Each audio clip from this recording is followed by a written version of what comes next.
എന്റെ മകൻ ആദർശ് നിൽക്കുമ്പോഴല്ലേ ഇവള് തന്നിഷ്ടപ്രകാരം ഇവളുടെ മകൻ അഭിയുടെ വിവാഹം നടത്തുന്നത്. അവന്റെ അച്ഛൻ ആരാണെന്ന് ഇവൾക്ക് മാത്രമല്ലേ അറിയൂ. ശങ്കർ, എന്താ ഞാൻ പറഞ്ഞത് ശരിയല്ലേ? എല്ലാവരുടെ മുമ്പിൽ ഇവൾ അഭിയുടെ അച്ഛന്റെ സ്ഥാനത്ത് എന്നെ നിർത്തിയിരിക്കുകയല്ലേ? എന്റെ പേര് ഉപയോഗിച്ചല്ലേ ഇവൾ അഭിയെ വളർത്തുന്നത് തന്നെ.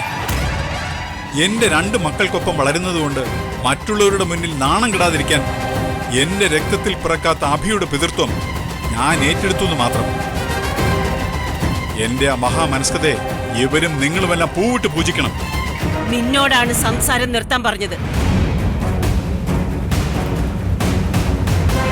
നീ ഈ കുടുംബത്തോട് ചെയ്തിട്ടുള്ള ദ്രോഹമൊക്കെ ഇതുവരെ ക്ഷമിച്ചു. വീണ്ടും എല്ലാവരെയും മാനസികമായി പീഡിപ്പിക്കാനാ നിന്റെ ഉദ്ദേശമെങ്കിൽ അതിന് ഇവള് തരുന്ന ശിക്ഷ നിനക്ക് താങ്ങാൻ പറ്റില്ല. നീ എന്നും ഈ കുടുംബത്തിന്റെ ഒരു ശത്രുവാ. ആണോ? ആണെങ്കിൽ എന്തിനാണാവോ കല്യാണ ചെറുക്കനുമായി യാതൊരു ബന്ധവുമില്ലാത്ത എന്നെ ഈ കല്യാണത്തിൽ പങ്കെടുപ്പിക്കുന്നത്? ഏട്ട നിർത്ത്. ഈ വീട്ടിൽ സന്തോഷകരമായ കാര്യം നടക്കാൻ പോവാ. അതിനിടയില് നിങ്ങൾ തമ്മിൽ സംസാരിച്ച് അസ്വാരസ്യങ്ങൾ ഉണ്ടാക്കല്ലേ. എനിക്ക് ഈ കല്യാണത്തിൽ ഒരു റോളും ഇല്ല. ഞാനൊരു ഡമ്മിയല്ലേ. എല്ലാവരുടെയും മുമ്പിൽ പ്രദർശിപ്പിക്കാൻ അഭിക്കൊരു അച്ഛൻ. ഈ സംസാരം ഇവിടെ അവസാനിപ്പിക്കുന്നതാ ശങ്കറിന് നല്ലത്. എങ്കിൽ അഭിയുടെ യഥാർത്ഥ അച്ഛൻ ആരാണെന്ന് നീ ക്ഷണിച്ചു വരുത്തിയവരോടൊക്കെ പറ. അതിനുള്ള ചങ്കൂറ്റം കാണിക്ക്. അതിനൊക്കെയുള്ള ചങ്കൂറ്റം സുഹാസിനിക്ക് ഇല്ലാത്തത് കൊണ്ടല്ല. എങ്കിൽ പറ. അറിയണോ?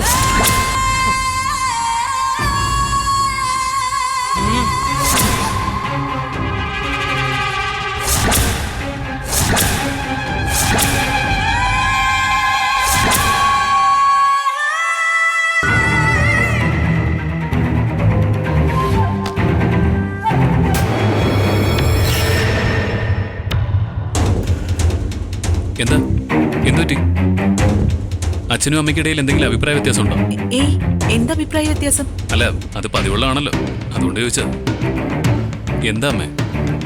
ഏയ് ഒന്നുമില്ല മോനെ. ഇവിടെ ചോദിച്ചാലും അമ്മ പറഞ്ഞ അതേ ഉത്തരമായിരിക്കും കിട്ടുക. ഒന്നുമില്ല. അതെ, 2 ആളും കേൾക്കാൻ പറയുക. ഒന്നുമില്ലാതെ നിങ്ങൾ പരസ്പരം ശത്രുക്കളെ പോലെ പെരുമാറുന്നത് ഞാൻ കുറെ കാലമായിട്ട് കാണുക. 2 ആളും ഞങ്ങളുടെ അച്ഛനും അമ്മയാണെങ്കിലും ബേസിക്കലി നിങ്ങൾ ഭാര്യ ഭർത്താക്കന്മാരാ. നിങ്ങളുടെ പേഴ്സണൽ കാര്യങ്ങളിൽ ഇടപെടണ്ടെന്ന് വിചാരിച്ചിട്ടാ കുത്തി കുത്തി ചോദിക്കാതിരിക്കുന്നത്. പക്ഷേ ഇപ്പൊ എനിക്കൊരു റിക്വസ്റ്റ് ഉണ്ട്. വിവാഹം കഴിയുന്നതുവരെ എന്ത് കാര്യത്തിലാണെങ്കിലും നിങ്ങൾ തമ്മിൽ തർക്കത്തിൽ ഏർപ്പെടരുത്. ഒന്നുമില്ല മോനെ. ഇവര് തമ്മിൽ കല്യാണത്തിന്റെ കാര്യം തന്നെയാ സംസാരിക്കുന്നേ. ക്ഷണിച്ചിട്ട് വന്നവര് പുറത്തുണ്ട്. അവരെ സ്വീകരിച്ചിരുത്താതെ നമ്മളെല്ലാവരും ഇങ്ങനെ മാറി നിന്ന് സംസാരിക്കുന്നത് ശരിയല്ല. പെട്ടെന്ന് ഈ ചർച്ച അവസാനിപ്പിച്ച് എല്ലാരും പുറത്തേക്ക് വാ. ആദ്യ ചെല്ല്, ഞങ്ങൾ ഇപ്പൊ വരാം.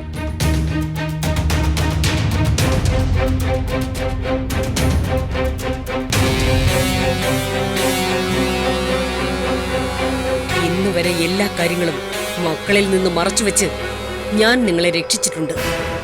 ഇനിയും നിങ്ങൾ ഓവറായാൽ പിന്നെ ഞാൻ ഒന്നും നോക്കില്ല. മക്കളുടെ മുന്നിൽ പോലും നിങ്ങൾ അപമാനിതനാവും. അതുകൊണ്ട് ഇനിയും എന്റെ ക്ഷമയെ പരീക്ഷിക്കരുത്. അപമാനിക്കപ്പെടാൻ പോകുന്നത് ആരാണെന്ന് നിനക്ക് മനസ്സിലാവാൻ പോകുന്നതേ ഉള്ളൂ. നിന്റെ മക്കള് തന്നെ നിന്നെ തള്ളിപ്പറയും. അവരുടെ കാൽ കീഴിൽ ചവിട്ടി മെതിക്കപ്പെടുമ്പോൾ അഭി ആരാണെന്ന് നിനക്കെല്ലാവരോടും തുറന്നു പറയേണ്ടി വരും. ഞാൻ നിന്നെ കൊണ്ടത് പറയിപ്പിക്കും. അപ്പോഴേ ഈ ശങ്കർ ആരാണെന്ന് നിനക്ക് ശരിക്കും മനസ്സിലാവും.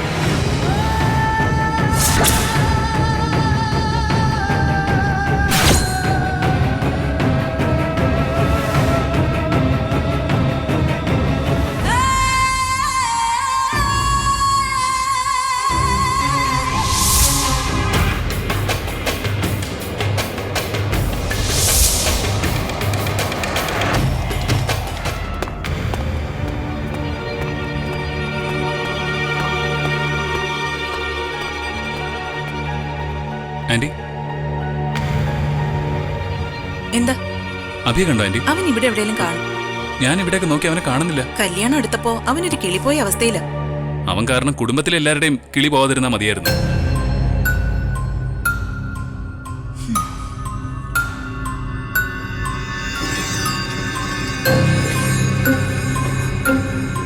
നീയാണോ എല്ലാവർക്കും ഡ്രിങ്ക് സപ്ലൈ ചെയ്യുന്നത്?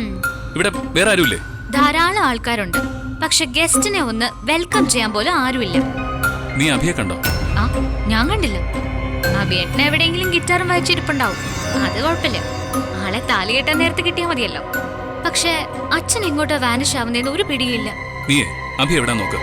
ആ, നമുക്ക് വരനെ കാണാനില്ലെന്ന് പറഞ്ഞൊരു പരസ്യം ചെയ്താലോ? ചെന്ന് നോക്കടി.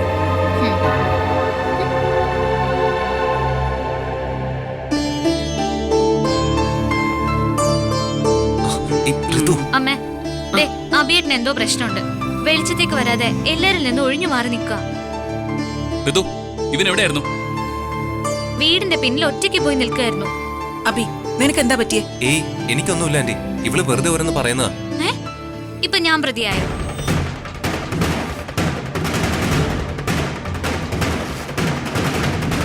അബിക്ക് ഒരു പ്രശ്നവുമില്ല. വിവാഹ മുഹൂർത്തം അടുത്തു വരുന്നതിന്റെ ടെൻഷനാ. വിവാഹ മുഹൂർത്തം അടുത്ത് വരുമ്പോ എല്ലാവർക്കും സന്തോഷമല്ലേ ഉണ്ടാവുക? അങ്ങനെ പറയാൻ നിനക്ക് കല്യാണം കഴിഞ്ഞതിന്റെ വല്ല എക്സ്പീരിയൻസും ഉണ്ടോ? ആ, അതിനുള്ള സമയമായിട്ടില്ലല്ലോ. എന്റെ കല്യാണം ആവട്ടെ, അപ്പ കാണിച്ചിരുന്നുണ്ട്. പാട്ടും പാടി ഞാൻ ഇവിടെ ഇങ്ങനെ തുള്ളിച്ചാടി നടക്കുന്നത് കാണാം. അല്ലാതെ ഇതൊരു മാതിരി തൂക്കിലേറ്റുന്ന ഒരു പ്രതിയെ പോലെ. കണ്ടോ കണ്ടോ, എന്റെ മുത്തശ്ശി വരെ ചിരിച്ചു. എന്തിനാ അബി നീ ഇങ്ങനെ പരിഹാസം ഏറ്റുവാങ്ങുന്നേ? നീ പഴയതുപോലെ സ്മാർട്ടാവും. ഞാൻ എന്താ വേണ്ടതെന്ന് നിങ്ങൾ പറ, ഞാൻ അതുപോലെ ചെയ്യാം.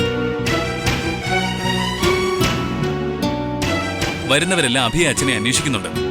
രണ്ടുപേരും ക്ഷണിക്കപ്പെട്ടവരുടെ മുന്നിലേക്ക് വരുന്നില്ല. വരുന്നവരോടെല്ലാം ഞാനാ മറുപടി പറയുന്നത്. അച്ഛനെ ആണെങ്കിൽ എവിടെയും കാണുന്നുമില്ല. ഞാൻ എന്താ പറയേണ്ടത്? അല്ല, അച്ഛനിപ്പോ ഇവിടെ ഉണ്ടോ? ഏട്ടനകത്തുണ്ട്, ഞാൻ വിളിച്ചോണ്ട് വരാം. അങ്ങനെ ക്ഷണിച്ചുകൊണ്ട് വരാൻ അച്ഛൻ ഈ വീട്ടിൽ അന്യനാണോ? മക്കളുടെ കല്യാണം മുന്നിൽ നിന്ന് നടത്തേണ്ട ഉത്തരവാദിത്വം അച്ഛൻ്റെതല്ലേ? ഞങ്ങളെല്ലാം അച്ഛന്റെ മക്കളല്ലേ? അഭി അച്ഛന്റെ രണ്ടാമത്തെ മകനല്ലേ? എന്നിട്ടും യാതൊരു ഉത്തരവാദിത്വം ഇല്ലാതെ എല്ലാ ചടങ്ങുകളിൽ നിന്നും മാറി നിൽക്കുകയും അകലം പാലിക്കുകയും ചെയ്യുന്ന എന്തുകൊണ്ടാ? ഇനി അമ്മയോട് എന്തെങ്കിലും അഭിപ്രായ വ്യത്യാസം ഉണ്ടെങ്കിൽ അത് സ്വന്തം മകന് നേരെ കാണിക്കാൻ പാടുണ്ടോ? അതി, ഏട്ടൻ മനഃപൂർവ്വം മാറി നിൽക്കുന്നതല്ല. കുറച്ചു മുമ്പ് ഫോണിൽ ആരോട് സംസാരിക്കുന്ന ഞാൻ കണ്ടു. ചില സമയത്ത് ഏട്ടൻ മണിക്കൂറുകളോളം ഫോണിൽ സംസാരിക്കാറുണ്ട്. പിന്നൊന്നും പെട്ടെന്ന് ഓർമ്മയുണ്ടാവില്ല. ആന്റി അച്ഛനെ ഒരുപാട് സപ്പോർട്ട് ചെയ്യൊന്നും വേണ്ട. ഒരു ഫോൺ കോൾ വരുമ്പോഴേക്കും സ്വന്തം മകന്റെ കല്യാണം മറന്നുപോകാൻ മാത്രം അച്ഛൻ അൽഷിമേഴ്സ് ഒന്നും പിടിപെട്ടിട്ടില്ലല്ലോ. അച്ഛൻ മനസ്സിൽ എന്തോ വെച്ചുകൊണ്ട് മനഃപൂർവ്വം മാറി നിൽക്കുന്നത്. ഞാൻ ഇപ്പൊ തന്നെ വിളിച്ചോണ്ട് വരാം. വേണ്ട, ഞാൻ വിളിച്ചോണ്ട് വരാം.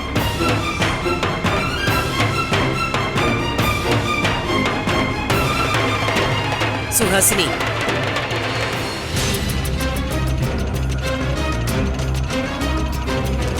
എന്താ അബി, നിനക്ക് എന്താ പറ്റിയേ? ആ, ഏട്ടനെന്താ പറ്റിയതേ ഞാൻ പറയാം.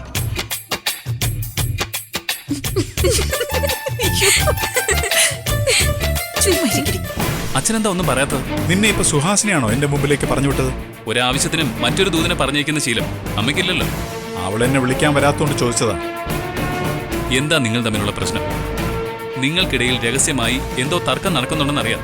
പക്ഷെ അത് എന്തിന്റെ പേരിലാണെന്ന് ആർക്കും അറിയില്ല. അച്ഛാ, എന്താണെങ്കിലും പറ. അച്ഛന്റെ മൂത്ത മകനല്ലേ ഞാൻ? മൂത്ത മകനോട് പറയാനും മാത്രം ഒരു പ്രശ്നവുമില്ല. അത് ഞാൻ വിശ്വസിക്കില്ല.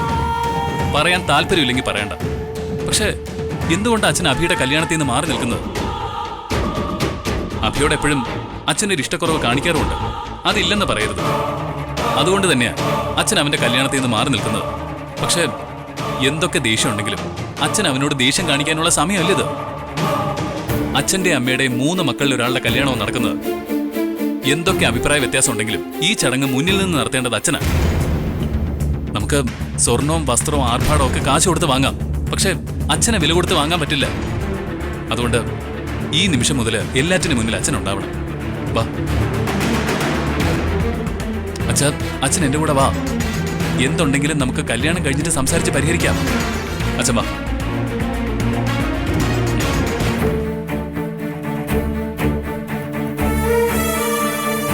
ശങ്കർ ആവശ്യമില്ലാത്ത എന്തെങ്കിലും പ്രശ്നം ഉണ്ടാക്കുവോ? ആദർശിനോട് വല്ലതും പറയുവോ? വിവാഹം ഒരു തടസ്സവും കൂടാതെ നടന്നാ മതിയായിരുന്നു. ആ